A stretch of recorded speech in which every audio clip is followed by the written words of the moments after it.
Écoutez, j'aimerais vous remercier pour cette opportunité de vous interviewer. Vous savez combien cela est important pour moi. Oui, je le sais. Mais soyez bref. Je suis une personne très occupée. Alors, j'ai seulement quelques questions ici. Je vais utiliser un enregistreur pour... Non, je préfère que vous ne le fassiez pas. Bon, d'accord. Je vais juste le garder. Ok. Je vais juste le garder. Ok. Commençons alors. Qui êtes-vous? Voilà une question qui n'est pas simple. En vérité, je suis un rebelle, un philosophe, un idéaliste, un inventeur, le premier plus grand leader politique qu'il y ait déjà existé. Votre apparence est un peu différente de celle que j'imaginais. Comment êtes-vous vraiment? Vous attendiez quelqu'un avec une capuche rouge. Je ne suis pas comme vous, les êtres humains, qui sont coincés dans ce corps matériel. J'appartiens à un autre plan de matière et je peux me présenter de la manière que je veux.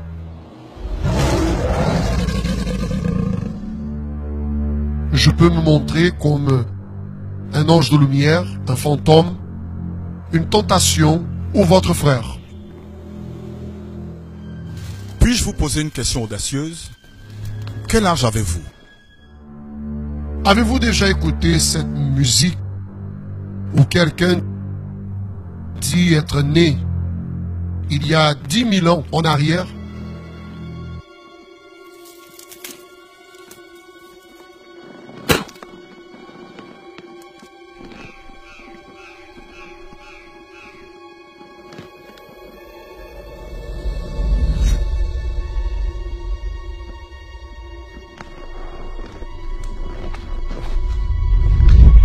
Ce quelqu'un, c'est moi. Vous fumez? Qui pensez-vous qui a inventé ceci? Excusez-moi, mais comment puis-je savoir que vous ne me mentez pas? N'êtes-vous pas le père du mensonge? Vous lisez la Bible, jeune homme? Non, non. Oui, je sais que vous ne le faites pas. C'est juste une question rhétorique. Les gens exagèrent un peu les choses à mon sujet. Une bonne partie de ce que je dis est vrai. Cependant, discerner la vérité du mensonge, cela vous revient à vous les êtres humains. C'est vous qui choisissez en qui vous voulez croire. Quelle est votre origine? C'est-à-dire, d'où venez-vous? C'est une longue histoire. Mais je suis un gars intelligent. Il suffit de dire que nous deux, nous sommes enfants d'un même père. Des milliers d'années en arrière, j'occupais un poste très important, une position distinguée. Et alors, j'en ai voulu devenir le chef. J'ai fait ma campagne, vous le savez, de politique. Mais cela n'a pas marché. Et du fait d'avoir brisé toutes les règles, moi et mes alliés, nous avons été expulsés de notre père. Nous avons fini ici, sur la terre. Alors, c'est-à-dire qu'il y a d'autres semblables à vous ici? Tellement que vous n'imaginez pas. Des milliers et des milliers.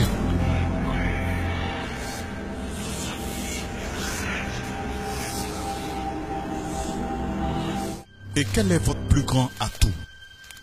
Faire les personnes croire que je n'existe pas. Après tout, personne ne se préoccupe avec un personnage folklorique. Et quel est votre plus grand ennemi?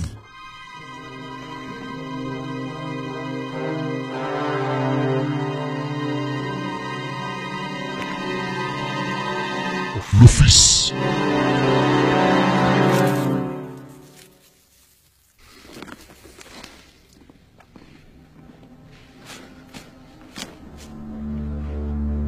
Mais je ne veux pas en parler. D'accord, pas de souci. Alors, répondez-moi, quel est votre plus grand rêve? Être adoré de toutes les personnes, comme le Dieu de ce monde. Pensez-vous vraiment que les personnes vont-elles vous adorer, vous, comme un Dieu? Elles le font déjà. Elles pensent qu'elles adorent Dieu, mais elles adorent de la façon qu'elles le veulent. Ou alors, elles adorent les choses que j'ai inventées. Mais ni tous sont ainsi. Il y a une petite bande d'individus spéciaux que c'est difficile. Continuez. Quelles sont vos stratégies pour réussir cette adoration? Voyez bien, cette adoration n'est pas toujours très claire. Il suffit que quelqu'un se dévie un peu de la vérité et voilà, automatiquement, il devient mon serviteur. Comment ça? Expliquez. J'ai un abordage différent à chaque type de personne. Premièrement, j'ai besoin de connaître son point faible. Puis, à certains, je fournis la gloire, le pouvoir. Ceci mène à la mort, la misère et à la destruction.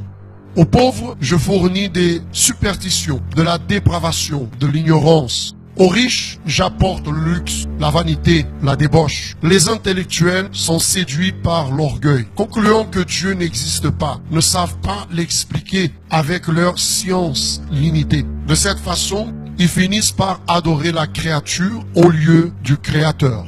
Les vices, les sports, les feuilletons, les jeux, le travail, les drogues. Finalement, tous restent très occupés pour chercher les choses de Dieu. Et la plupart des personnes se vendent pour si peu. Si peu. Comment arrivez-vous à faire tout ça? Ça, c'est un peu difficile d'expliquer. Je n'ai pas l'accès aux pensées des humains. Mais je suis très observateur. Je peux prévoir les attitudes des personnes, de leurs agissements, mots et réactions. Voyez, personne ne vole au hasard. Un jour, elle passe devant une vitrine, regarde, commente, démontre un intérêt. Et à ce moment-là, je crée une opportunité, une situation. Quelques-uns disent que c'est la tentation. En plus de ça,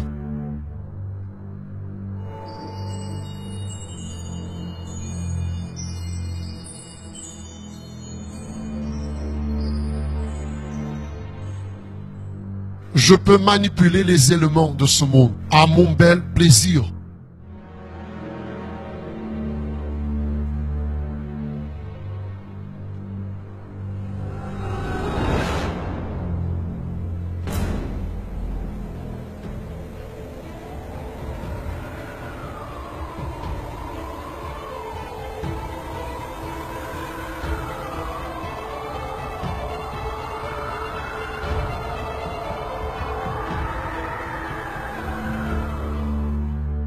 Et puisque je n'appartiens pas au même plan de matière que vous, je ne suis pas donc limité par les lois physiques.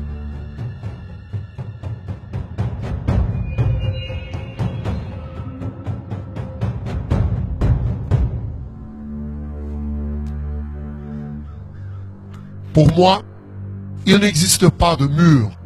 Je peux voyager plus vite que la lumière et reproduit parfaitement la voix de quiconque qui ait déjà vécu sur cette terre. D'ailleurs, l'imitation, c'est un de mes trucs préférés. Presque tout le monde tombe au piège. Créer des choses, vous le pouvez? Je ne peux pas créer la vie, seulement la vôtre. Mais j'en peux articuler des atomes et des molécules de façon à provoquer beaucoup de dégâts aux personnes et à des choses. Et qu'est-ce que vous haïssez le plus? Le pardon, la repentance, la réconciliation, les genoux fléchis en prière, les familles unies, la Bible, la loi de Dieu et son peuple ici sur terre. Eh bien, d'après ce que j'ai pu comprendre, vous êtes très puissant. Avez-vous peur de quelque chose? Mon futur, bientôt celui que j'ai crucifié, reviendra sur cette terre et finira avec mon autorité. Je sais qu'il n'y aura pas d'issue et qu'après, je serai détruit. Cela que j'essaie d'entraîner le plus grand nombre de personnes avec moi.